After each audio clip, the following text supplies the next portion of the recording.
Bom dia, boa tarde, boa noite, senhoras e senhores exaustos desse Brasil. Tudo bem com vocês? Eu sou Ariane Freitas. Eu sou o Vitor Trindade. Eu sou Francisco Junqueira. E nós estamos exaustos com um convidado hoje. Eric Kominski. Olá, gente. Olha, eu ia falar um pouco mais alto, mas eu tô tão exausto que eu nem consegui. A minha língua enrolou quando eu vi falar o nome dele de tão emocionada que eu fiquei. Vocês sentiram? Ai, para, gente. Se apresenta pra gente, Eric, por favor. Bom, primeiro eu quero agradecer pelo convite, que eu ouço, né? Então, eu sou um exauster, como se diz. E, pô, eu tô bem feliz. Bom, quem, se apresenta? Eu não sei muito bem quem eu sou, cara. Como que eu posso dizer? Bom, eu já fiz um monte de coisa, mas atualmente eu trabalho num programa de empreendedorismo, que eu gosto muito, é a coisa que eu mais gosto de fazer. Porque é tipo o Shark Tank Brasil é tipo um The Voice de empreendedorismo. A pessoa vai lá. Exatamente, a pessoa vai lá. Você vira a cadeira para o Eric. Você vira a cadeira para esse negócio. Não, mas é um negócio. A pessoa vai lá com a ideia de negócio e os tubarões investem. Às vezes 1 milhão, às vezes meio milhão, às vezes 2 milhões. É muito dinheiro, mas é investimento, não é prêmio. E aí isso muda a vida de muitas pessoas. Esses dias eu conheci uma mina que chegou lá, ela chegou lá pedindo 400 mil de investimento, saiu com 1 milhão, ano passado, retrasado. Aí eu conversei com ela, agora a empresa dela vale 100 milhões de reais. Deus. É lá que a gente tem que levar nossas ideias. Vamos! Mas, uma coisa bem importante, eles não investem em ideias, investem em negócio. Tem que chegar com o negócio pronto. CNPJ. Tem que ter operação, gente. É só a gente colocar nome e fantasia. Não. Nome e fantasia no ar. Tem que chegar com o negócio pronto, estruturado. Tem que ter provas. Não pronto. Não. Porque também a ideia é você encontrar lá com o tubarão. Eu já começo a falar de negócio. Vamos falar. A ideia é você encontrar lá com o tubarão e complementar, né? Então, no caso, esse caso que eu falei é a Mega, a Marcela da Mega, louquinha. Ela me deu entrevista, no dia seguinte fui pra The Week com ela, imagina. Maravilhosa. E ela tinha 2 salões, ela tinha um projeto, mas ela não tinha capital para executar esse projeto, de treinamento, de não sei o quê. E ela tem uma parada muito legal, que além dela ter uma valorização muito grande da equipe dela, ela já trabalhou naqueles salões que cobra R$1.000 para cortar. Ela levou esse conceito para baixa renda. Hoje no salão dela é R$38 para cortar, a coloração é barato pra caraca. Pode falar a palavra? Pode. Eu tô é barato pra caralho, vem sabe? Da TV, né? Daí ele tem essa... Eu tenho, né? A gente só fala palavrão aqui, a gente xinga o tempo inteiro. Eu falo muito palavrão, mas é porque quando fala gravando, me vem um negócio. Vem o personagem. Cara, porque eu faço o bagulho ao vivo às vezes lá, né? Sim. E aí eu não posso errar. Você pode errar, mas você não pode falar merda. Vai virar hashtag no Twitter. Desculpa. Mas enfim, essa é uma parte de mim. Você também é ator, né? Eu sou ator também. Na verdade, eu comecei sendo ator. Você vai ficar falando de mim só. Não, mas a gente chamou você por um motivo especial, entendi. entendeu? Então tá. Não, então, eu sou ator, não de formação, porque na verdade de formação eu não sou nada. Eu estudei até a 7ª série. Mas eu fiz muito teatro de rua, comecei com teatro amador, e aí eu acabei entrando em peça, eu fiz coisa em circo, como palhaço e tal. E quando eu vim pra São Paulo, eu vim pra ser ator. Eu vim pra fazer uma peça que era um monólogo sobre Alberto Caeiro, que era poesias. Até hoje eu sei vários poemas do Alberto Caeiro. É por isso que você é meu crush desde sempre. Ele era meu web namorado, gente. É verdade. Ele era. Onde vamos parar? Olha, eu não tô pretendendo parar tão cedo. O que fizemos de nós? O que fomos feitos? Escuta, essa vodka aqui eu posso pegar? Pode liberar. Aliás, adorei, viu? Vamos... Tudo bem gravar bêbado? Sem problema. A gente sempre tenta cultivar essa cultura aí. A gente sempre embriaga os convidados. Vocês estão ouvindo o barulho, gente? Ó. Não tem noção da quantidade de vinho que vai rolar aqui quando a Rosa Maria Murtinho topar. Francisco. Por que a Rosa Maria Murtinho? Porque é completamente aleatório. A Rosa Maria Murtinho. Você é o rei das aleatoriedades. Eu falei, vamos fazer um com Rosa Maria Murtinho, Nissete Bruno e Araciba Labania. Vamos falar de chá. Vamos tomar. Não, vocês vão ter que tomar um chá e tem que ser assim. Falar de bolacha. A gente vai ter que ir no Projac gravar esse. Ou de biscoito. Esse ia ser muito bom. Que elas devem morar no Projac. Mas enfim, sim, eu sempre fui ator. Já fiz alguns filmes, uns curtinhos, fiz muito comercial de TV. Golfinho. Exatamente. Eu comecei. Foi uma campanha mundial aquilo que eu fiz. Eu fui dublado em espanhol. Foi muito engraçado. Eu me senti a Maria do Bairro, sabe? Do bairro do mundo reverso. Exato. Olha, golfinha. Golfinha?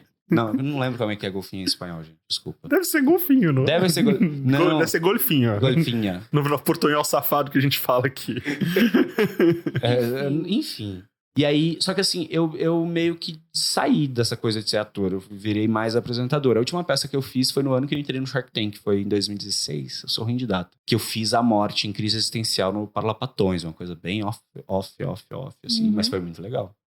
Mas eu não acho que eu não tenho pretensão atualmente de ser ator no teatro. Só na Globo, aqueles. Me chama, Globo. Fica aí a dica. A gente tá ouvindo a história do Eric aqui, embora ele não goste. Ele avisou antes de começar. Ele falou: eu não gosto quando me chamam pra ficar falando só de mim. Gente, não é essa a ideia. Pelo amor de Deus. Mas eu deixei ele contar a história. Eu deixei ele contar a história dele, porque a pauta de hoje é: o que eu tô fazendo da minha vida? Oh, meu Deus. Nossa. Eu achei que não tinha nada melhor pra demonstrar. Alguém passou por tantas coisas, né? Menina, eu já falei empresa. Nossa senhora, Mas já deu muita coisa errada, viu? As pessoas acham que vem a gente contar. A história é muito legal de contar. Mas de viver é bem mais doído, viu? Ah, sim. Né? Na hora Depois de viver, que passa, arde. né? Depois passa, é engraçado contar, ver todo mundo na mesa de bar rindo. Falar, mas aconteceu um monte de merda. Mas, gente, na hora tava uma bosta, sabe? Não, e sem Não contar... era pra você estar rindo, isso é triste. E sem contar que você, com o tempo, tipo, você acaba editando um pouco das histórias. Você começa a contar só as partes mais interessantes também e tirando um pouco das mazelas, porque também ninguém merece. Acho que você socializa um pouco algumas histórias, assim, pra ficar palatável até pra nossa memória, porque algumas coisas são bem doloridas de lembrar ainda, né? Sim. Não é? Cite uma. Eu não conheci o Renato Aragão? Eu adorei esse tema porque a gente adora falar de trabalho aqui. Lamentar, né? No caso, a gente na nossa trajetória. A gente xinga bastante. E tem uma coisa, nós estamos nas redes sociais. Sempre bom lembrar. Twitter e Facebook, Exaustos Pod. Instagram, Estamos Exaustos. E se você tem alguma lamentação, algum desabafo, ou quer só mandar uma mensagem pra gente, pode mandar e-mail pra estamostodosexaustos@gmail.com ou mensagem no Instagram, Estamos Exaustos. A gente lê todas e responde no Abraço Coletivo, que acontece toda a última segunda-feira do mês. Peraí, vocês... Ah, tá. Responde no Abraço Coletivo. A gente recebe cartinha e lê na hora. Não, espetáculo. Não. Ao vivo. Quero que você falou, a gente lê todas e responde todas. Eu já ia perguntar qual era o aplicativo de bot que vocês estavam usando. Não tá tendo essa possibilidade ainda. Não. A gente faz uma curadoria. Então, bacana. Bem... melhores. A gente lê todas e algumas a gente ignora. Tem algumas gente que nem se eu fosse Deus eu ia ter capacidade, porque vocês algumas são impublicáveis. Sim. São? Nossa. Eu também recebo umas coisas impublicáveis. Algumas só tem coragem de ler com um advogado do lado. Ele fala, tá ok. Não, um advogado e um padre. Pra exorcizar. E tem umas que a gente separa e quando a gente termina de ler, a gente fala, no ar, a gente fala assim, por que a gente leu, né? A gente fala, não tem o que fazer pra você. Pra desler, né? Como que faz pra desler também, como. Né? Já tá falando de case, já teve caso de Abraço Coletivo que a gente leu a versão de uma história envolvendo outra pessoa, a outra pessoa mandou a versão dela. É verdade. Gente, a Cristina Rocha, Vamos né? ter que fazer a cariação aqui, temos dois aqui, pronto. O caso de família, não, porque a versão dela, não, porque eu me prostituía pra comer hambúrguer. Olha, te contar que essa história foi tensa, viu? Isso rendeu. Cases aí, ó. Mas é história pra contar, né, gente? Vocês sobreviveram a isso. É isso. Vocês vão... Não? A gente tá tentando. Estamos sobrevivendo aí. Estamos vivos, né? Há controvérsias. Mas em cada canto, né? Defina a vida. Mas então, o que a gente tá fazendo aqui? A gente vai falar sobre o que tá acontecendo. O que tá acontecendo? A gente tem uma cultura aqui, principalmente no Brasil, de não falar sobre fracasso, né? De achar que não dá certo, tipo, que o fracasso é que você não deu certo e nunca vai dar certo. E isso assusta um pouco, né? Assusta demais e não faz o menor sentido. Porque fracassar, gente, eu costumo dizer, falir uma empresa é o MBA mais caro e mais eficiente que você pode fazer. No Vale do Silício, ou em qualquer lugar onde as pessoas valorizam até o empreendedorismo, enfim, tudo. Não só no empreendedorismo. Mas quando você fala que você quebrou ou que você cometeu um erro grande, isso é valorizado como uma experiência. Porque, por exemplo, eu estou contratando alguém para minha empresa que já, já fez uma grande burrada numa área X. Esse cara não vai fazer de novo uma burrada nessa área, ele aprendeu aquilo. Ou seja, ele errou em outro lugar, ele não vai errar na minha estrutura. Então, essa é a mentalidade de quem contrata. E da pessoa que errou também, sabe? Você cresceu, mas é difícil. Eu sei que é bem difícil. Nossa, é difícil você aceitar o seu erro? E principalmente quando você é visto como um fracassado. Por isso, lá no Shark Tank a gente tem um podcast também, tá? Deixa eu fazer meu publi aqui rapidinho. Já que vocês falaram das redes sociais, a gente também tá nas redes sociais, Shark Tank Brasil no Twitter, Shark Tank Brasil Oficial no Instagram. E no podcast, nosso podcast chama 3.000 Dentes, que é, sabe, 3.000 dentes? Quem tem 3.000 dentes? O tubarão. E eu não sei qual era o gancho que eu tinha pra fazer o publi. Lembrei. Que eu tenho um quadro lá que todo entrevistado, né, eu levo lá em bilionários, ou às vezes menos milionários, né, às vezes... E... Quando tiver um solteiro, assim. Eu não sei o que acontece com eles, gente. Eles nunca estão solteiros. Por que será, né? Mas eu tenho uma parte da conversa que eu sempre peço, conta pra gente o momento que você fracassou. Porque quem tá vendo, a Camila Farani investe, só nessa temporada, acho que ela, não sei se posso soltar valores, mas foi mais de 10 milhões que ela investiu. Ela é sócia de não sei quantos fundos, é a maior investidora anjo do Brasil. Você olha pra ela, você acha que essa mulher é infalível. E, ela contou pra gente uma história de um restaurante que ela abriu, que, ela investiu uma nota tal, as pessoas, não deu certo, as pessoas confundiram com uma sorveteria, a família dela não ficou a favor dela, e ela falou, essa é só uma das histórias.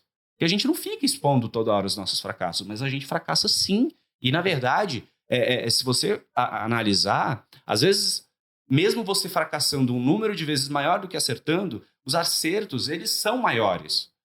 Né? Em importância mesmo. Então, assim, se apega aos acertos e aprende com os fracassos. Mas eu acho que a gente tá em algum momento que tá... Essa questão de fracassar, ela é romanceada para dois lados que para mim eles não são necessariamente positivos. De um lado, para quem tá bem assim no baixo clero, para quem tá galera classe média principalmente, você tem que ser impecável mesmo que você não vá ser necessariamente retribuído ou ressarcido por ser impecável.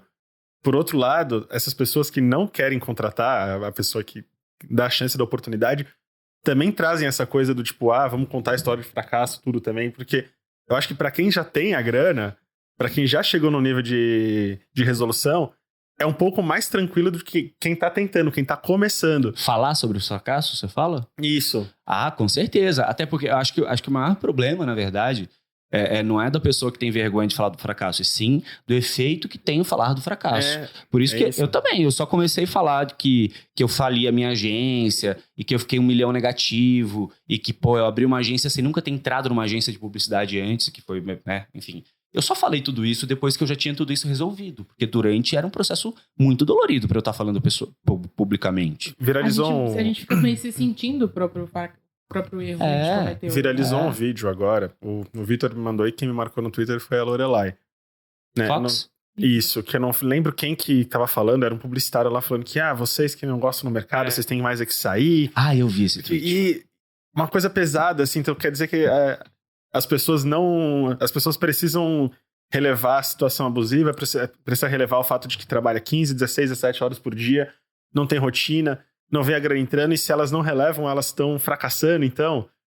Elas estão errando na área. Ela tá trabalhando errado.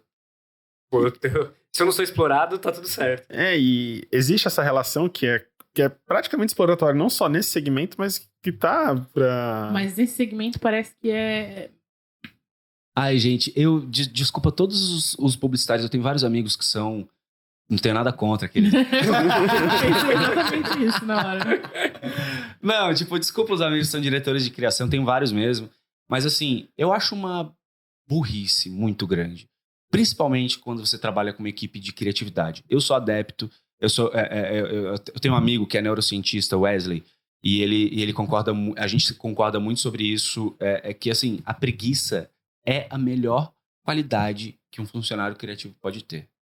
Então, assim, se ele é preguiçoso, ele vai encontrar uma forma muito mais criativa, barata e rápida de fazer as coisas para ele ter tempo de ficar sem fazer nada. Maravilhoso, desde que ele me entregue.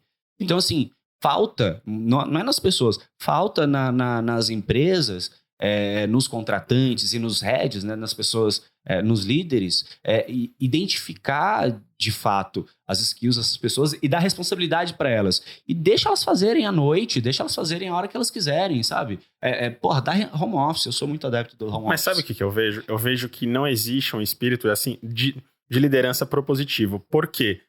Eu vejo não existe, eu tô criticando vejo isso. esses donos de agência, essas coisas, existe uma coisa meio tacanha de liderança. Então, é se apegar em pequenos poderes de controlar horário, controlar a rotina de alguém e não consegue ver ali pra frente, entendeu? Como que investir numa pessoa vai trazer investimento para a empresa como um todo.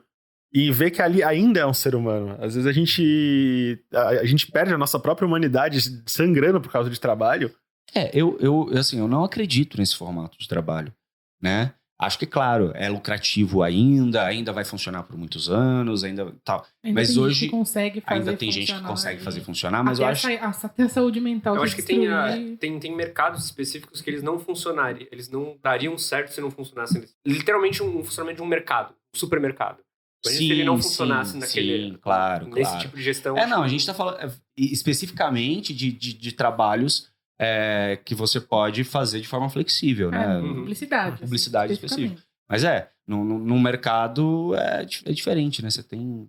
Mas mesmo assim, você tem que ter... Se você tem uma rigidez de horário, faz muito mais sentido você oferecer conforto, você deixar essa equipe feliz, porque geralmente essa é a galera que vai ter o contato com o teu cliente. Então, assim, a pessoa que trabalha... Eu não acredito que eu tô fazendo o meu podcast aqui no podcast de vocês.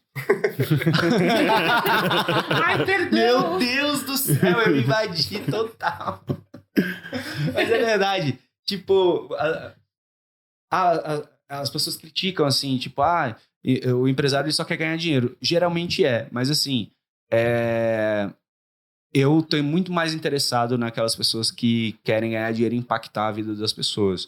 E não só empreendedorismo social, mas tipo, mudar a vida dos funcionários para bem, do cliente também, e não só crescer de forma individual. E eu falo por experiência própria, porque, como eu falei uma agência, eu tinha 20 e poucos funcionários, eu não tinha experiência, né? Hoje eu entendo exatamente porque eu fali, mas assim, eu sempre fui uma pessoa absolutamente controladora. Eu ia falar constrangedora. Constrangedora eu também. Eu sempre fui Estamos em casa. Eu sempre fui uma pessoa absolutamente controladora, justamente por, sei lá, por não ter não entender os processos de uma agência ou alguma coisa assim. E esse foi, acho que, um dos motivos da parada não ter dado certo. E hoje, e é por isso que eu não acredito nesse formato. Hoje por exemplo, eu falo, eu não quero ter uma agência nunca mais. Hoje eu estou tentando, na verdade, construir um modelo de um coletivo de criação, né? Então, assim, eu tenho algumas pessoas que trabalham comigo. A Ari foi lá na sede do nosso coletivo, que é onde a gente grava os podcasts. Você foi também, né? Não. Você não foi? Não. Por que você não foi? Não te levaram? Exatamente, Ariane. Porque eu te liberei ilimitados convites, você lembra, Verdade, né? eu não fui. Então, Longe de mim querer causar intriga, mas assim, era open bar, open food. beleza. Leva quem você quiser, eu lembro que eu usei esse termo. Mas enfim, e aí assim, e é difícil também, né? Porque você não entra na internet e vê como é que monta um coletivo.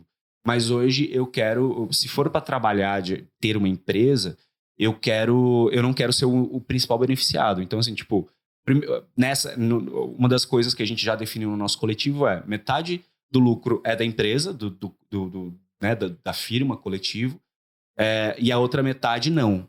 Então, dessa outra metade 25% é dividido entre a equipe que fez o projeto, e 25% vai para um fundo nosso que vai ser tipo uma lei Rouanet interna, pra gente fazer projetos autorais, quando tiver uma grana legal. Então, eu quero fazer um filme, quero fazer um app, quero fazer, sei lá. Então, quando tiver uma grana legal, os membros do coletivo inscrevem esses projetos, a gente escolhe, a gente ainda não sabe como a gente vai fazer isso, porque é muito experimental. E eu acho que inovação passa muito por isso, por você Mas você não acha que a gente tá fazer algo mais experimental? Você não acha que a gente tá assim, num momento difícil para, por exemplo, mudar esse tipo de pensamento, que eu acho bacana pra caramba. Mas o que eu percebo na formação cultural, em especial do brasileiro, em relação a ganhar dinheiro, uma coisa extremamente individualista.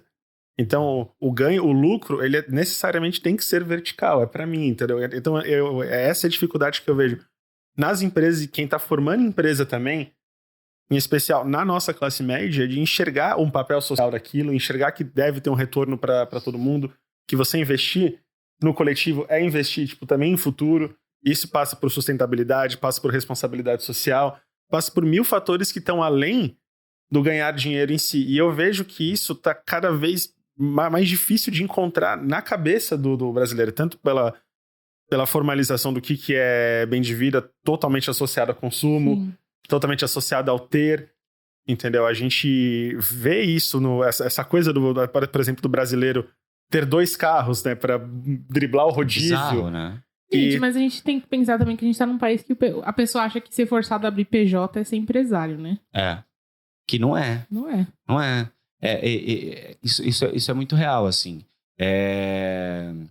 Isso é polêmico também, porque, enfim, eu circulo em todos esses ambientes, né? Uhum. E eu tenho amigos, conhecidos, pessoas que acham que não, que é assim mesmo e que menos direitos, mais empregos. Eu discordo totalmente, sabe? Acho que a gente vive num país absolutamente desigual. É o mais desigual do mundo. É o mais desigual do mundo. Então, assim, não tem o que discutir, sabe? Precisa ter política de transferência de renda. Então, assim, eu não concordo com a perda de direitos dos trabalhadores. Eu não acho que o chefe devia ter o direito de decidir se o cara trabalha ou não no domingo, igual, né? Então, assim, de jeito nenhum. Eu acho que, na verdade, assim, as empresas que agem dessa forma e que tratam o funcionário como commodity estão fadadas a, no futuro, se tornarem commodities do mercado também. É isso. É uma pirâmide, né? Porque, assim, é uma pirâmide. Porque, assim, beleza, vou automatizar o carro, vou automatizar a fabricação. A partir do momento que você automatiza, vira commodity. Uhum. E o ser humano vai ser especializado a fazer o que não é commodity. Então, se você... o caminho, eu acredito, para... Não sei se a palavra é perpetuar uma empresa, mas para que uma empresa esteja conectada com o futuro, ou com o futuro que a gente quer, talvez, seria isso. Ela deixar de tratar a sua equipe e a parte humana de novo, eu estou fazendo o meu podcast no de vocês. Vocês viram, né? Sim. Mas é justamente valorizar a parte humana, não deixar de aproveitar, que é também bastante polêmico, não deixar de aproveitar a automação, a tecnologia, a evolução, mas encontrar formas mais criativas e prazerosas de envolver os humanos, porque assim eles vão produzir de forma mais lucrativa. Faz sentido? Faz, completamente. Também. Mais dinâmico, exato. A questão é que a formação de pensamento completamente pautada só pelo consumo, que é o que eu percebo, ela dificulta muito esse tipo de percepção. Porque você cria uma cultura de, para ser chefe, eu não tenho que exercer liderança, eu tenho que exercer essas milhões de síndromes de pequeno poder. Total, entendeu? Porque, total. E eu entendo completamente a cabeça de, vou montar o meu negócio, então eu quero tocar do meu jeito. Só que eu acho que tem que ter um pouco mais de proposta do que eu só ganhar dinheiro verticalmente, ponto. E esse para mim é o desafio hoje, que assim, que a gente tem que superar no nosso âmbito nacional mesmo. Porque a gente não consegue superar, isso é uma coisa que vem desde a redemocratização, a gente não consegue superar essa cultura de consumo que permeia todo o ambiente corporativo em todas as áreas. E aí você começa a achar normal desumanizar as pessoas que estão trabalhando, desumanizar os horários. E eu acho que começa daí pra gente chegar num ponto que pensar no coletivo. Eu acho que pro brasileiro em especial a gente tá num momento muito difícil pra isso. O que eu me pergunto disso tudo, a questão é, todo mundo se pergunta, o que eu tô fazendo na minha vida? Todo mundo olha e fala assim, tenho essa oportunidade aqui, vou trabalhar? Não. o mercado tá difícil para todo mundo, aí as pessoas querem empreender, agora todo mundo quer empreender agora. E tem uma coisa que a gente tem que reconhecer que no Brasil, por conta da informalidade, muitas pessoas não empreendem só por criatividade, ou só por genialidade, ou por vontade, sim por necessidade. E por oportunidade. Então a gente tem que reconhecer isso e entender de que forma a gente pode ajudar essas pessoas a crescerem e não caírem naquela taxa altíssima de mortalidade das empresas que, se não me engano, mais de 60% fecham no primeiro ano. Mais de 80%, parece, se fecham no segundo, das que ficam. Então, assim, é uma taxa de mortalidade muito grande. Eu acho que todo mundo quer empreender, isso, por necessidade, principalmente. Sim, exatamente, porque a gente tá num momento que tá muito difícil encontrar trabalho. Uhum. E aí você fica, preciso achar um jeito de ganhar dinheiro, porque senão eu vou passar fome.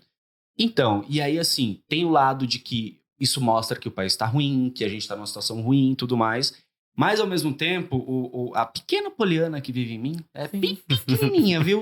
Tem dia que ela nem sai, tadinha. Ela fala o quê? Mas é pela minha experiência própria mesmo. Os momentos difíceis são os que mais me proporcionaram oportunidades. Sim. Então, assim, eu comecei a trabalhar na internet, que eu comecei a criar personagem na internet, porque a minha carreira de ator deu muito errada no começo, naquela época. Eu fazia teste de publicidade, mas eu não passava, eu fazia um outro comercial. Eu tava, numa situação que eu tinha ido fazer um trabalho numa outra cidade, compraram a minha volta errada, eu não tinha onde ficar. Sabe, foi uma situação assim, na época, era a pior coisa que eu podia viver na minha vida. Foi quando eu criei o primeiro personagem na internet. E aí comecei no Twitter ainda, esse 2009, que era Nossa Senhorita, antes virgem que mal comida. Que era de humor. Foi quando eu comecei foi da Nossa Senhorita pro Muito Interessante, que foi quando eu abri a agência, que eu fui conhecer todo esse universo. Então, assim, beleza, estamos numa crise, isso é ruim. O que a gente pode fazer para melhorar essa crise? No micro, porque é óbvio que no macro, né, o que a gente pode fazer, né? Ir pra rua, eu não sei. Hoje eu tenho muita dúvida do que a gente pode fazer no macro. Mas no micro, né? Nas pessoas que a gente impacta direta e indiretamente, que todo mundo impacta direta e indiretamente pelo menos 500 pessoas, no mínimo, né? Fora isso pessoalmente, fora nas redes sociais. Não lembro mais. Ah, tá. É que eu vou longe às vezes. Então, eu acabei entrando nesse mundo e tendo uma série de oportunidades porque eu fui obrigado a ver o mundo de uma outra forma. Porque, assim, eu tinha uma cabeça que eu não queria fazer outra coisa. Eu tinha um sonho, eu queria ser ator. Eu não me via fazendo outra coisa. Era fechado, era um sonho, mas a minha cabeça era fechada. E aí, por conta de eu não ter essa opção mais, de eu estar, de fato, passando fome, de não ter onde morar, e aí você começa a pensar, posso gostar de outras coisas. Então, pode ser que isso aconteça. Pode ser que aconteça. Não tô falando que é uma coisa boa, mas é um caminho. Né? Então, por exemplo, o que eu gostaria mesmo era de estudar filosofia e estudar, sei lá, tal, isso. Mas, eu venho da periferia. Não tive a oportunidade de estudar tal. Eu posso, vender brigadeiro. Posso pegar R$20 que eu tenho aqui e fazer brigadeiro, com esses 20 eu faço 50. E amanhã eu tento, vou aumentando. E, eu posso trazer alguém para trabalhar comigo e eu ganho uma comissão da venda dessa pessoa. E essa pessoa ganha também. E, daqui 2 anos você tem uma loja de brigadeiros, uma chocolatier. Então, não estou dizendo... né, eu sempre falo em todos os lugares que eu sou absolutamente contra o discurso de meritocracia. O que eu digo sempre se você... acredite no seu sonho, sim... trabalhe bastante, mas esteja ciente de que para algumas pessoas é mais fácil do que para as outras. Sim. E estar ciente disso não é gostoso, né? Porque você pensa, bem que eu podia ter nascido naquela família, né? Eu podia ter o olho verde, né? Porque, eu não tinha... Às vezes a gente não tem noção do tamanho do privilégio que a gente tem, né? Então, isso é muito importante. A gente ter noção de que às vezes a gente tem um privilégio, que às vezes a gente tem um não privilégio, só que... pelo fato da gente ter que trabalhar mais, não parar de trabalhar. Falar é fácil, tá, gente? A questão é que eu acho que isso esbarra necessariamente... A gente precisa hoje, infelizmente, ou felizmente também, eu vejo que não tem como, no Brasil, isso acontecer sem uma cultura de políticas públicas para com o trabalho. Então, eu concordo com você, só que não vai ter essas políticas públicas agora. Então, a única oportunidade que a gente tem é se movimentar enquanto sociedade. É isso que me deixa assim, porque o que eu vejo das pessoas hoje é quem tem tempo não tem grana, quem tem grana não tem tempo, e aí você tem que pegar, você tem que fazer o teu, e é banco, e é isso. E o que a gente pode fazer enquanto sociedade? Então. Para evoluir, porque assim, enquanto indivíduo, principalmente.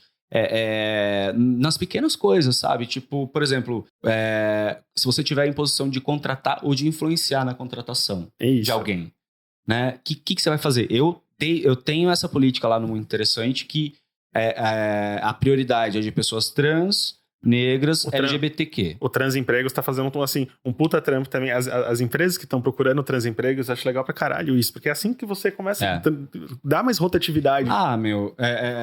É isso. Outro dia eu entrevistei um CEO de uma grande empresa, eu tava contando pra vocês, eu dei nomes agora há pouco, não vou dar aqui, claro, mas que ele tem mais de 3 mil funcionários e quando eu citei a questão da pessoa trans como exemplo, ele falou, não, mas a gente não faz distinção, se a pessoa trans for lá e for capacitada, eu falei, mas não é essa a questão. A pessoa trans, ela não teve oportunidade de se capacitar. O que a gente tem que fazer é ter um projeto, ter alguma coisa interna, já que a sua empresa é maravilhosa e tem 3.500 funcionários, implanta alguma coisa no RH para você ter 30 pessoas trans entre elas. É isso. E aí, essas pessoas trans, o que vai acontecer? Elas vão entrar sem saber nada, elas vão ser capacitadas. Você vai mudar a pessoa. Lembra que a gente falou agora há pouco, né? Uma pessoa tem uma relação direta e indireta com 500 pessoas. Então, 30 vezes 500. Quanto dá? Eu sou nem de humanas, nem de exatas, né? Eu sou semi-analfabeto.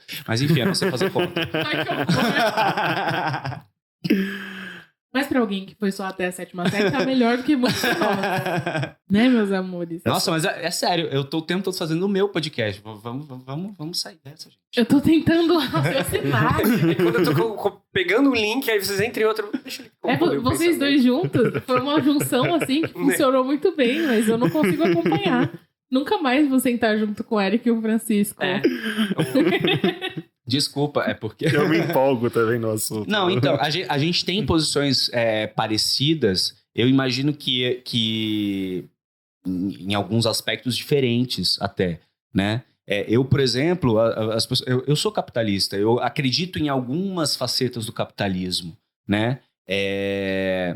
Como que eu vou me defender agora? Eu acho que sim. Eu acho que não precisa. Eu acho que pra mim, o papo mais bobo que existe é esse papo de estado mínimo. Eu acho que é uma tosquice do começo ao fim. É a existência Você conseguiria ter um estado mínimo na Suécia, só que não é. Por quê, né? E não Que louco. E lá funcionaria.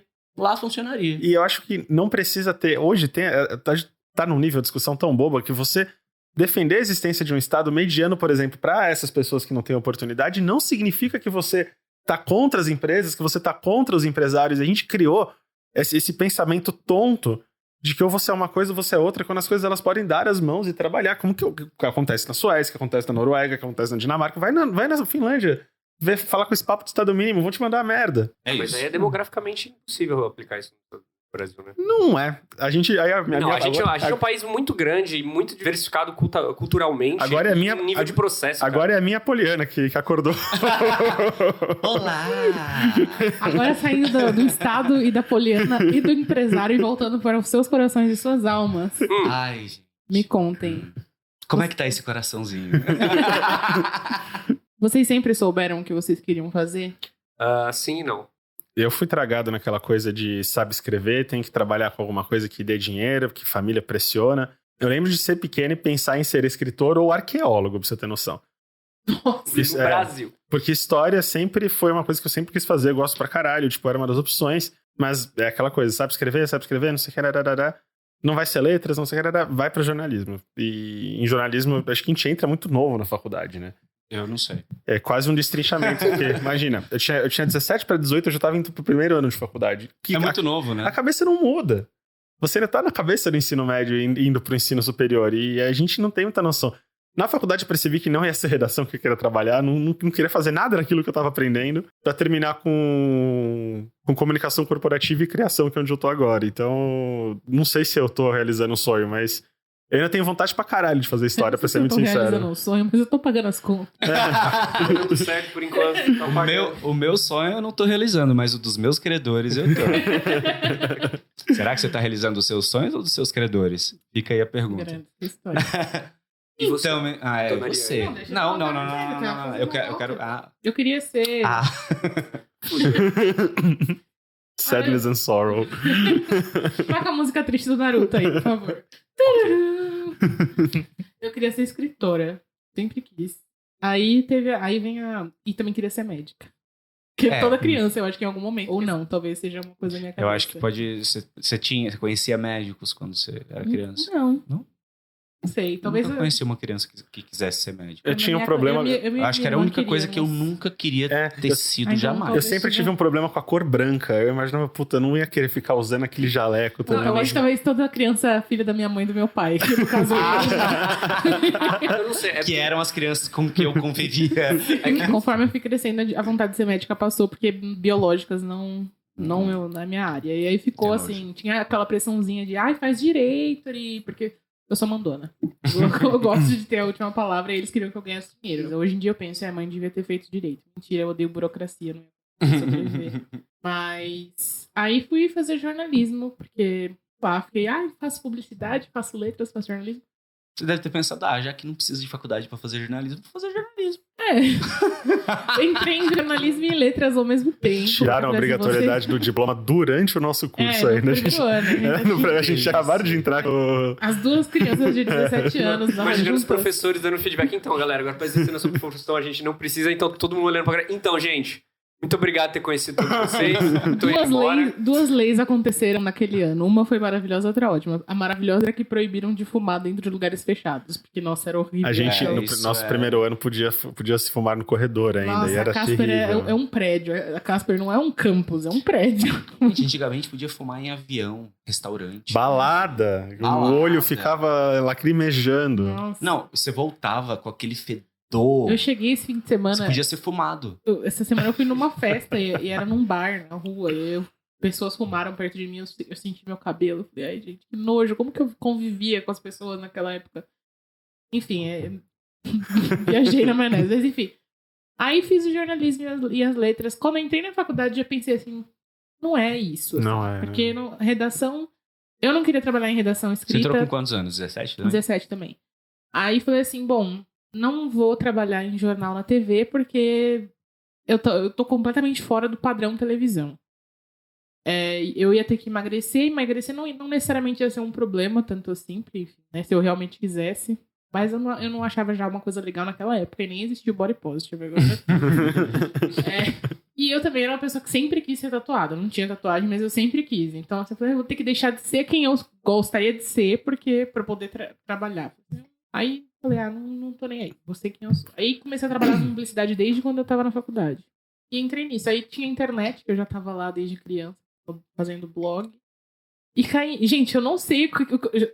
O título desse negócio é a minha vida, assim, eu não sei o que eu estou fazendo na minha vida. Comecei a trabalhar com um blog que eu já tinha. Aí surgiram as outras redes sociais. E aí foi acontecendo as coisas, aí tive canal, fiz os livros. Até hoje não publiquei o meu livro de fato, que é meu, que eu quero com as minhas coisas. Mas oficialmente você é uma escritora. Sim. Você realizou esse sonho. Aí, ó. Pois é.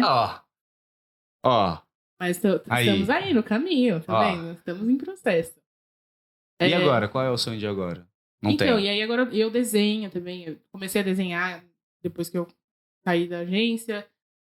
Sou ilustradora também, ganho dinheiro pra desenhar, coisa que eu nunca imaginei que eu fosse fazer, achava que eu desenhava. Então, assim, eu fico pensando como as pessoas têm as coisas tão certas desde pequenas na cabeça, porque, pra mim, o tempo todo vai mudando, assim. Eu vou indo, eu vou fazendo. A gente flui, né, na real. Eu acho muito legal essas histórias de quem resolve mudar a vida aos 40, sabe? Fazer faculdade com 45, tipo... A minha mãe foi fazer quase na beira de 50.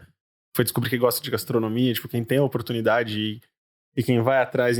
Eu acho que você é essa pessoa, porque eu tô planejando fazer uma antropologia, alguma coisa assim. Ah, que legal. Só que eu tô sem agenda, não tem como. Que horas que eu vou fazer isso? Da meia-noite às 6, né? Não, e sem contar que eu ainda tenho que ter o diploma de ensino médio, que ainda não sei como que eu vou resolver Instituto isso. Universal Brasileiro. Não, você sabe que não existe mais? Não? Não sabia, rapaz. Menina. E não é nem isso que eles ensinam lá, tá? É profissões. Rapaz. Mas supletivo, não faz?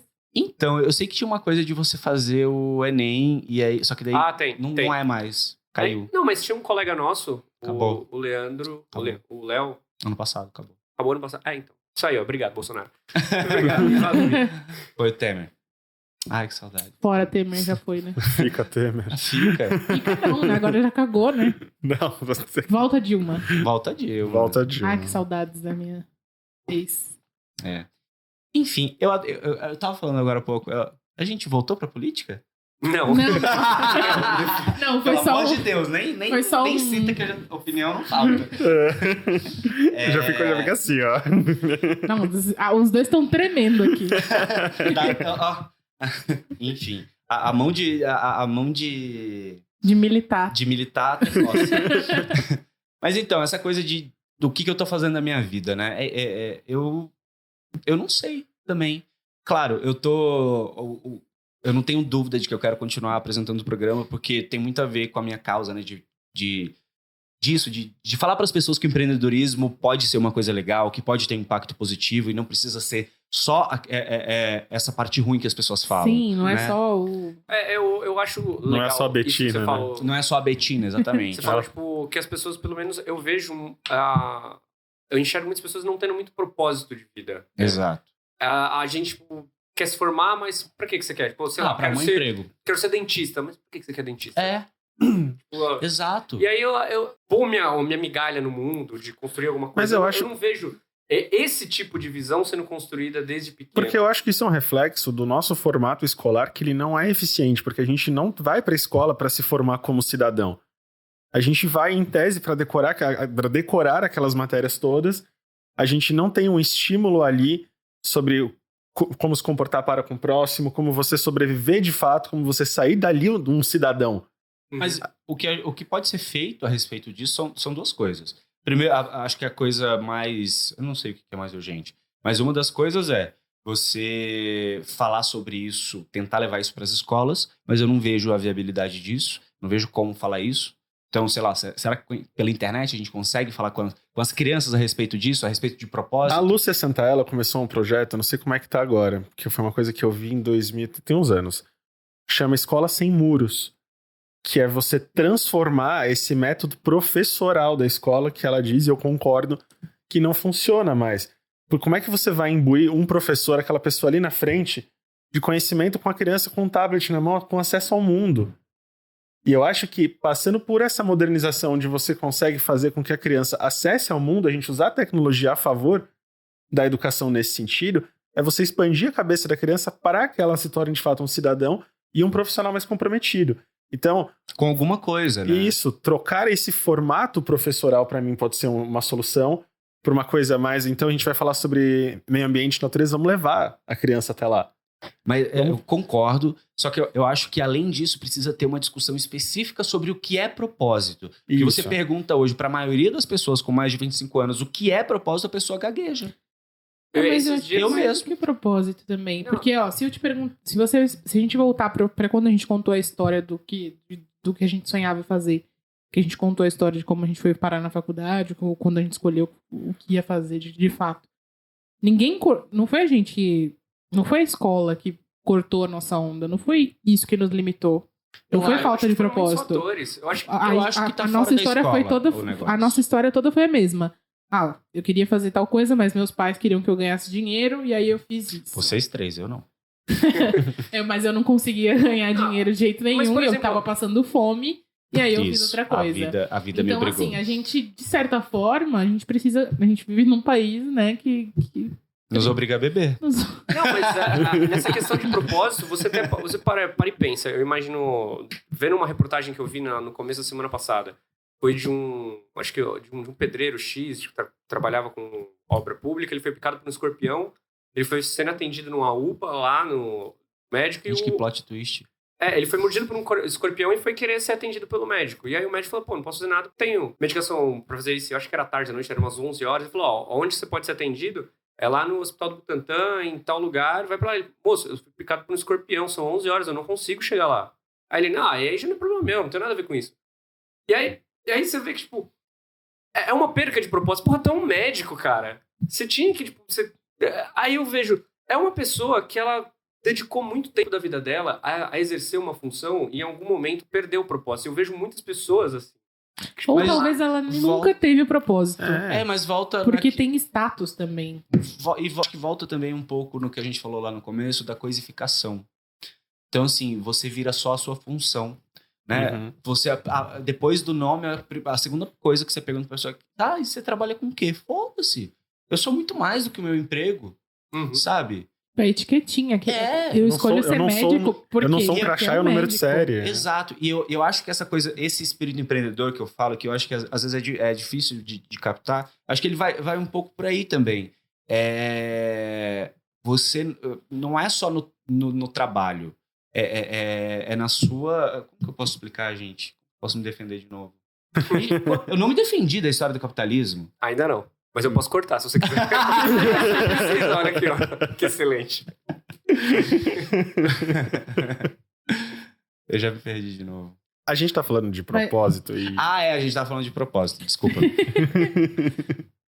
Eu acho que tá muito aí essa coisa do pensamento empreendedor, que é para você não ficar, não seguir, não é não seguir as regras, mas não ficar tão preso a elas. Criar suas próprias regras de acordo com o que te faz bem, cara. Eu vou fazer 35 ano que vem, agora que eu tô me aceitando que às vezes eu preciso descansar 2 horas num dia. Ou que às vezes porque assim, eu tenho picos de produção, às vezes eu fico 16, 17 horas trabalhando. Quando eu tô fazendo roteiro, quando eu tô trabalhando em produção. E quando eu tô gravando como apresentador, às vezes também tem diárias que são pesadíssimas. É texto, muita coisa para decorar. Você tem que conversar, às vezes, no mesmo dia com centenas de pessoas. E aí, eu demorei muito tempo para entender que no dia seguinte eu precisava descansar. Então, assim, a gente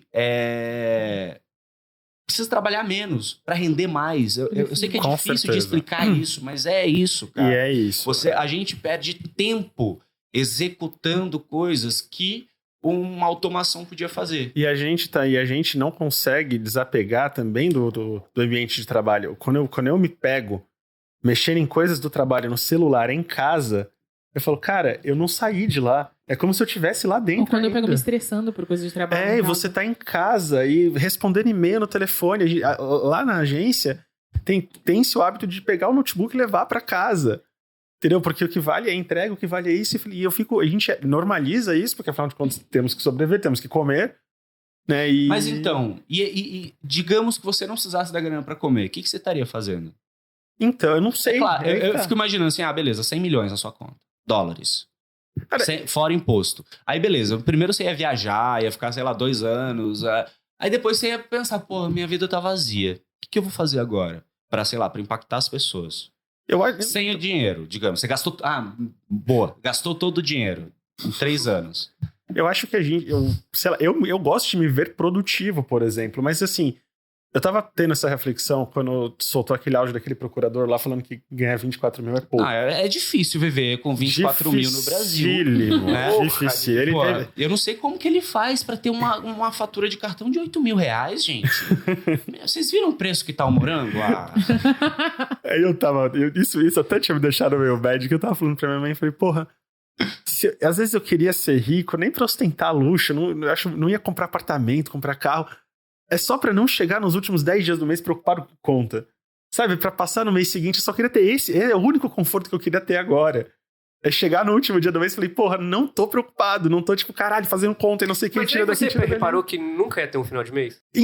Porque os nossos finais de mês são marcados pelo desespero do fim do dinheiro. De repente... É isso que nossa, você tirou as palavras da minha boca. Porque eu não tenho salário. Por mais que eu tenha um outro trabalho, eu vivo per job. Então, assim, às vezes... Shark Tank. A gente grava durante 15 dias direto, uma vez por ano. Então, assim, às vezes, eu não sei quando eu vou ter o próximo trabalho. Então, eu nunca sei. Eu não tenho fim de mês. Às vezes, por exemplo... Agora, por exemplo, eu sei que eu vou ter dinheiro até janeiro. Mas eu não sei. Se eu não pegar nenhum trabalho daqui pra lá, eu não sei o que vai acontecer da minha vida. Os impostos e os custos fixos e tudo continua. E esse tipo de coisa tá com uma ansiedade na gente que é inacreditável. Eu não sou nada ansioso. Eu fico pra caralho. Quem me conhece tá ouvindo.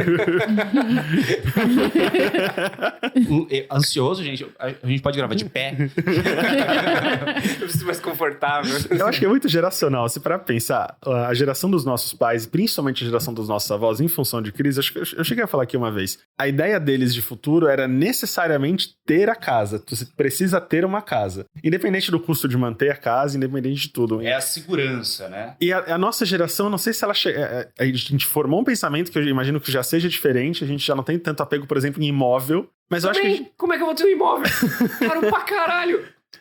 Apego eu tenho. Mas eu não tenho R$1 milhão pra dar. Só que assim, aí não ter carro, eu tava conversando agora vindo pra cá com o motorista do aplicativo que eu tava vindo, que não é Uber, tá, gente? Eu não uso Uber e encorajo todas as pessoas a não usarem. Não só por isso, mas porque é o seguinte, beleza. Os aplicativos de corrida empoderaram a gente, né? Todo mundo tem motorista. Muita gente deixa até de andar de ônibus para andar no aplicativo porque é mais prático. Tem o pool, tem não sei o quê. Só que, cara, o que tá sucateando a vida dessas pessoas... Aí você fala, mas se não tivesse isso, não teria outro emprego. Mas, aí vai ficar nesse leilão de tempo, do tempo das pessoas, né? Igual aquele absurdo. O cara tá com a mochila do aplicativo de entrega com a bike do banco. Então, assim, não dá pra... O dinheiro tá voltando pra mesma pessoa. Velho. Então, assim... E aí você fala, beleza, e aí, o que a gente faz? A solução pra isso, né? O que a gente pode fazer? Tipo, cara, não acho que vai ter uma política pública. A gente sabe que não vai ter uma política pública. A gente sabe que a maioria das pessoas que estão no poder, seja ele financeiro, político ou midiático, não vão abrir mão dos seus privilégios. Então, o que a gente tem que fazer? A gente tem que, dentro do nosso universo, entender o que a gente pode fazer, desde coisas pequenas até entender o que são as coisas maiores. Isso. Para mim, é difícil falar isso, porque quando eu tive várias fases no bolsonarismo, né? No começo, a pessoa era bolsonarista, eu bloqueava. Eu descobria que a pessoa não tinha nem postado nada. Eu descobria por alguém, eu bloqueava, acabou. Beleza. Hoje eu tô com uma posição que, assim, ainda é difícil para mim, mas hoje eu tô numa posição que eu entendo que é uma posição de doação mesmo, de quase de santidade, que é de dialogar. Porque assim, e eu não cobro isso das pessoas, porque assim, me faz mal. É uma coisa que assim, me faz mal. Porque ficar explicando o óbvio, né? Tipo, como que eu vou te explicar? E você tem que se preocupar com algo além de você. E normalmente pra alguém que não quer aprender, né? Não, esse daí não, mas assim, eu agora tô aceitando já no meu ciclo pessoas que votaram no segundo turno com aquela desculpa, mas que estão arrependidas. Ah, tá. Então, as pessoas arrependidas, inclusive pessoas arrependidas, vamos conversar. Eu tô aí. Espero que não tenha ninguém ouvindo que seja arrependido. Eu espero que quem ouve aqui não votou nele, tá? Pelo amor de Deus. Nossa, eu fiquei tão triste quando eu descobri que eu tinha tanto seguidor bolsonarista. Mas aí é isso. Aí, justamente, isso foi uma coisa que me deixou muito mal, até psiquiatricamente falando mesmo. Foi muito difícil pra mim perceber que a minha audiência, não muito interessante nas minhas redes, versava com essa coisa do fascismo e era algo muito grave pra mim. E hoje eu me vejo justamente nessa posição. Já que eu circulo nesse universo e de alguma forma eu consigo falar com essas pessoas, talvez seja um pouco da minha função, um pouco do que eu posso fazer. E aí, só que pra fazer isso eu também preciso saber dosar. Estar bem, né? Você precisa Não, preciso estar bem, preciso estar vivo. E não tem sido muito fácil. O que me deixa, assim, mal a respeito disso não é nem pensar na pessoa, porque tem pessoas, tem a pessoa que tá arrependida, tem a pessoa que tá com ele nessa guerra contra tudo que é progressismo.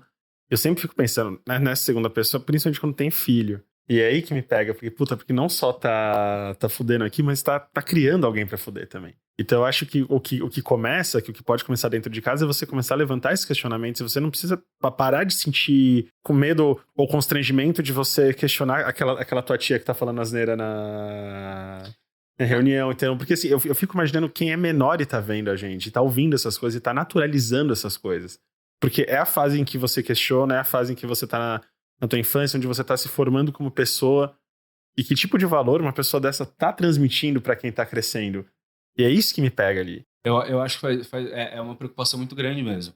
Porque, assim, a gente tá numa fase, a gente tá num momento em que a gente não pode se dar o luxo de não ter opinião. Exato. A gente não pode se dar o luxo de, eu não gosto de política, eu não acompanho política. Tanto é que, né, o noticiário político nunca deu tanta audiência. Eu me dou ao luxo de não acompanhar o tempo inteiro, porque senão eu fico louco. Maravilhoso. Você não acompanha o tempo inteiro, mas você se posiciona, você sabe o que está acontecendo, você faz alguma coisa, seja falar, seja... Entende? O que eu quero dizer é, a gente vive um momento em que a gente precisa explicar para as pessoas que todas precisam fazer alguma coisa, porque é um período muito grave.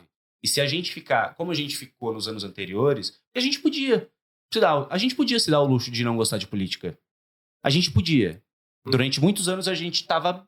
A gente foi criado para isso. A gente foi criado para isso, exato. A gente não precisava. Política, religião e futebol. A gente cresceu ouvindo isso. Não se discute. Exato. Crescemos ouvindo isso. E olha o Palmeiras ali, né?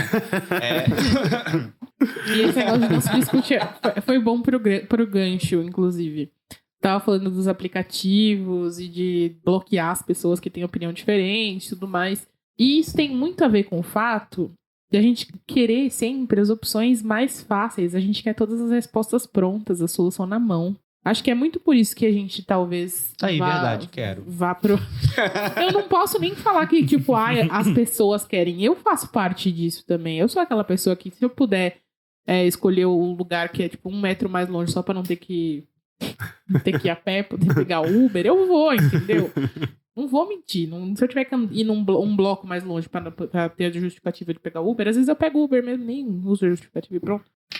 Porque a gente não quer, a gente quer o caminho mais fácil. Por que que os coaches se multiplicaram tanto nessa... Porque, enfim, coach, a definição de coach é treinador, né? Aquela pessoa que sabe tirar o melhor de você. E existem pessoas que sabem fazer isso muito bem, mas de repente alguém viu que isso funcionava e aí todo mundo resolveu ser porque era um caminho fácil para... Virou uma muleta, né? A Betina voltou, agora tá pedindo desculpa. Mentira. Voltou pro... tá pedindo desculpa. O pessoal lá da empresa dela, eu critiquei muito a Betina. Muito, muito, muito. Eles entraram em contato comigo, queriam que eu fosse lá e eu nem respondi. Eu ignorei. Pelo amor de Deus, gente, vou fazer o que lá? Olha... Constranger a Betina ao vivo. Eu fiquei até nervoso aqui. Não, eu acho que é isso. Eu acho que a gente tem que observar isso. Que é por isso, talvez, que a gente tenha tanto medo de começar alguma coisa. A gente fica olhando para as histórias de sucesso, que a gente falou, voltando lá no começo. Por que a gente vê todo mundo só no sucesso, não conta os fracassos, né? Conta o sucesso. Aí a gente vê tanto coach fazendo... se multiplicando. Por quê? Porque a gente quer a fórmula fácil. A gente vê as pessoas grandes e a gente não pensa na trajetória. E não existe fórmula, gente. Não existe. A gente não vê o tanto de vezes que a pessoa se ferrou antes dela chegar lá. Eu falo aqui, acho que a cada 2 episódios, eu falo aqui do Whindersson, que todo mundo vê gigante, ninguém vê quantos anos ele se matou pra crescer ali e virar quem ele virou. Ele é um cara que eu admiro demais. Eu demais. Gosto muito dele. E eu falo sempre, assim, gente, pra ele ficar daquele tamanho lá, todo mundo fala, nossa, ele explodiu, né? Veio do nada. Eu falei, não veio do nada, gente. Nossa, eu tenho um ódio quando ele fala escalou isso. muito nossa, pra chegar. Esse Whindersson, né? Você viu, do nada apareceu. A pessoa quando rico, era pobre. Então. Do ele nada, gente. Trabalhou muito, Defina muito, nada, muito. né? E as pessoas acham que é assim, que a gente magicamente um dia vai acordar rico, vai acordar, tipo, com um sonho realizado. Mas você não tem esse sonho de acordar e falar, nossa, na verdade eu sou herdeiro. Na verdade eu sou Mariah. Não tem? Eu tenho sonho, eu tenho muita vontade de acordar com sonhos todos realizados, mas não é assim. Nunca rolou. Eu durmo com sonhos não realizados, realizo durante a noite e acordo com eles. E é muito engraçado. Você tava tranquilo. E é muito engraçado, porque quando eu tava contando a minha história aqui, vocês falaram, mas você já realizou seu sonho, não sei o que. Mas não foram todos os meus sonhos e nem foi exatamente. E nunca vai ser, gente. E não foi simples. E, tipo, eu contei a história de uma forma simples, mas não foi simples como eu contei. Entendeu? Tem muitos pormenores e, enfim. Então é muito doido. A gente tá permeado, né, de decisões que são fáceis, erradas e difíceis e certas, né? No final, viver é isso. É complicadíssimo, gente. Ó, no meio dessa bagunça toda aqui, ó, que a gente fez, que a gente falou de política, a gente falou de formação, a gente falou de carreira, a gente falou de perrengue, a gente falou de empreender. Eu não falei nada disso, era de fake de podcast. Nem tu. Falou sim. Gente, a gente não usou drogas na gravação desse episódio, embora eu gostaria, talvez. Faz sentido o que você tá falando se você assim. Né? Se você usar um doce. E se a gente...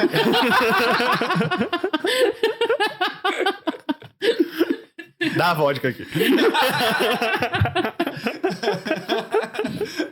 E fiquem com essa filosofia aí. Vamos para as indicações. Passou o cometa Harley aqui. Quem vai começar as indicações? Puta. É porque sempre que a gente deixa ele começar é o caos, mas o que eu vou indicar? Posso indicar só uma coisa? Pode, Só tem uma? 3. Não, pode. Não, você pode indicar quantas você quiser. Todo mundo pode tudo. Todo mundo pode indicar o que quiser. Aqui é um caos. É por isso que a gente tá exausto. A gente não tem ordem. Eu... Depois de 1000 séculos, assim, eu resolvi abrir a porra do God of War novo lá do... não é o 3, é o 4. 4? É, porque é 4. É o 4, eu resolvi abrir, resolvi jogar, e assim, na minha cabeça ia ser uma experiência chatíssima, porque eu já tinha visto em formato de filme no YouTube, e não, eu tô bem surpreendido com... Então eu queria deixar o jogo aí, porque já não tá tão caro, tipo... Você vê jogos em formato de filme no YouTube? Porque às vezes a gente só quer ver a cinemática do jogo, a gente não quer... A gente só quer ver o videozinho. A gente só quer ver o videozinho, às vezes a gente não quer ter o esforço de ficar, puta, não quero fazer o puzzle, eu não quero escalar a parede. Assistindo gravação do jogo. Não, o que eles fazem é o seguinte, esses jogos têm cinemáticas. Algumas pessoas prestam um serviço público, prestam um bem de compilar cinemáticas e só deixar o vídeo lá, porque aí você não precisa ficar escalando parede, fazendo tudo, você só quer ver a história. Enfim, joguem, se puder jogar o God of War 4, porque tá bem bacana a adaptação que fizeram das histórias da mitologia nórdica e é um jeito de ter acesso também a esse tipo de conteúdo que eu acho legal pra caralho. Enfim, é isso. Sou eu. Bom, eu primeiro quero indicar todo mundo a ouvir o 3000 Dentes, que é o nosso podcast. Primeira vez que eu trabalho num podcast. Gente, a podosfera deve me odiar, porque eu tô trabalhando já, tipo, eu estreiei trabalhando. Mas é legal, a gente tá começando, tem vários erros, eu quero que vocês entrem lá pra apontar os erros. Eu também queria indicar um livro que tem muita gente achando que foi eu que escrevi, que é Este Livro Não Vai Te Deixar Rico, da Planeta, do Startup da Real. No lançamento do livro a gente fez uma brincadeira, eu, Marco Gomes, o Normose, o Meteoro, o Gustavo também fez, e dizendo que a gente era o Startup da Real, mas na verdade depois a gente desmentiu, só que as pessoas aparentemente não viram a desmentida e tem algumas pessoas me abordando na rua falando que adoraram o meu livro. Eu falei, eu não lancei o meu livro. Mas é muito legal, tipo, desmitifica um pouco essa coisa do empreendedorismo, sabe? Eu acho que a pessoa que empreende e que já fracassou, ou que às vezes está perdida, vai se sentir mais aliviada vendo esse livro. Então, mas também não é para desanimar. É mais difícil do que as pessoas falam, mas também não é tanto assim. E por último, mas não menos importante, o livro Rastros da Resistência, do meu amigo Alê Santos, Savage Fiction, que é uma parada de ficção, meio científica, focada numa visão afrocentrista que eu achei genial. Acabou de ser lançado. Amazon Prime, eu tava lá e ele tá me indicando essa série há um tempão, eu resolvi parar pra assistir, chama Transparent. É a história de um pai trans que resolve contar pros seus filhos que ele é trans. Logo, Transparent. Eu já pensei, é a história de um pai que era transparente, só o filho podia ver. Essa série não é nova, essa série é de 2014, né? O pai trans é o Jeffrey Tambor, não sei falar o nome dele direito. Por isso rolou uma polêmica. Em 2017, se eu não me engano, 2017, ele foi acusado de assédio e a série teve que terminar porque ele foi demitido. Então eu falei assim, eu não sabia disso, eu já estava assistindo a série, já estava encantada pela série. Quando eu fiquei sabendo disso, eu falei, não vou indicar. Lancei no Twitter e algumas pessoas me falaram assim, não, indica sim, mas com essa ressalva. Então fica aí a ressalva. Infelizmente temos um macho escroto, né? Mas ela tem umas discussões muito interessantes no começo, quando ele sai do armário, né? Quando ele conta pra família que ele é trans. Sobre a família que é totalmente perturbada. Ele tem uma filha que é bi, tem um filho que é muito doido lá. Como mexe com todo o núcleo familiar, a transição dele. E é muito legal a história. Tem o primeiro episódio da segunda temporada, assim, parece um filme. É uma coisa incrível visualmente, é uma narrativa maravilhosa. Assistam, sério. Depois vocês podem vir me xingar se vocês não gostaram. Eu adoro quando vocês vêm me xingar, porque ninguém nunca vem. É sempre muito boa a minha indicação. Olha só, olha esse afronte. Quantas temporadas que tem? Tem 4 ou 5 temporadas? 4 temporadas. E finalizou? Porque... Finalizou. Ah, tá. Porque assim... Não, ele foi demitido, aí foi... Tipo, terminaram assim, tipo House of Cards. Ah, tá. Porque, nossa senhora, eu acho que tinha que caber processo. Imagina, você fica 4 temporadas... Ah, acabou assim. Foda-se, né? Que teve uma série que aconteceu isso. O House of Cards mandaram pro caralho, né? Não, Por causa do Kevin Spacey, né? Mas pelo menos terminaram a história. Ninguém veio falar comigo sobre Pose. Eu tô até agora esperando. Pose! Eu posso dar de dica ainda? Pode. Pose. Assistam Pose, é muito legal. Viu? É muito legal Pose. Eu terminei ontem. Se alguém sabe... Eu não sei nada sobre a série. Tipo, caiu, comecei a ver. Não pesquisei nada.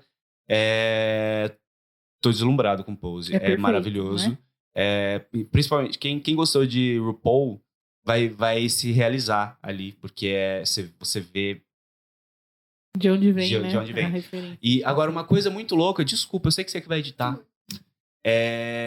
Uma coisa que eu achei muito louca é o senso familiar das pessoas, né? Porque dos núcleos de Pose, que eram casas e funcionavam como família, com mãe Sim. e filho mesmo. Isso acontecia de verdade? Eu acho Porque que sim. assim, eu não tive esse senso familiar nem eu nunca vi pessoalmente. Então, eu acho que tem muito essa história de... Falam que isso é histórico, né?